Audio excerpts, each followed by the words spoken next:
آپ اور ہم سب کی سب آج نماز کے بعد 2 رکعت شکرانہ کی نماز بھی ادا کرنا اور پاکستان کے لیے دعا کرنا کہ اللہ ہمیشہ اس ملک پاکستان کی طاقت کو ہمیشہ دائم و قائم رکھے، اللہ کی حکم سے اور ہر قسم کی دشمنوں سے مقابلہ کرنے والے بن جائے۔ Thanks for watching. Don't forget to like, comment, share and subscribe to Maulana Habibullah Rouhani Official. اللہ کیسے محبت فرماتے ہیں ان ایمان والوں کو، اللہ کیسے پسند فرماتے ہیں ان ایمان والوں کو جو زمین کے اندر فساد برپا کرے، زمین کے اندر دہشت گردی کرے۔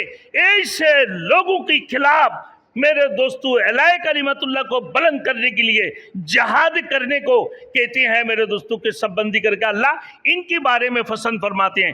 اسی وجہ سے ہمارے افواج پاکستان کی کیا عقل، کیا سوچ، کیا فہم اللہ نے انہیں عطا فرمایا، اور اس حملے کا نام کیا رکھا ہے؟ بنیان مرصوص، سیسا پلائی دیوار اللہ نے دکھا دی نا بھائی۔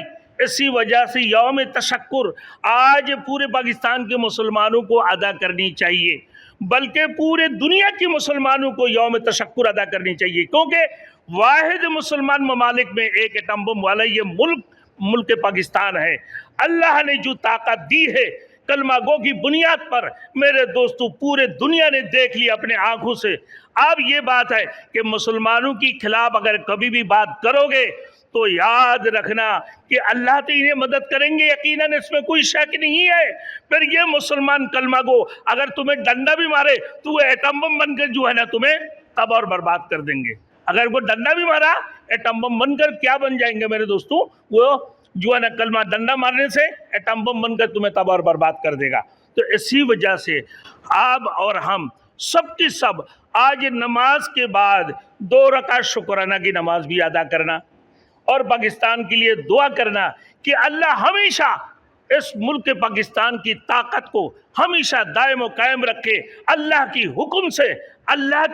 حکم سے اور ہر قسم کی دشمنوں سے مقابلہ کرنے والے بن جائے۔ اللہ پاک پروردگار عالم پورے دنیا کی تمام مسلمانوں کو میرے دوستوں ہمیشہ دائم و قائم عطا فرما دے، اور دنیا بھر کی تمام مسلمانوں کو راسخ الایمان والے ایمانی قوت اور ایمانی جذبات عطا فرما دے۔ یہی آج آخری بات ہے، 2 رکعت شکرانہ کی نماز ادا کرنے۔ پھر ہمارے پاکستان کے لیے سب سے پہلے دعا کرو گے، اس کی بعد پورے دنیا کی تمام مسلمان ممالک کے لیے جو کلمہ گو ہے، جو ایمان والے، ان کے لیے بھی دعا کرنا۔ اللہ ہم سب کو عمل کرنے کے توفیق عطا فرمائے۔ وآخر دعوانا ان الحمدللہ رب العالمین۔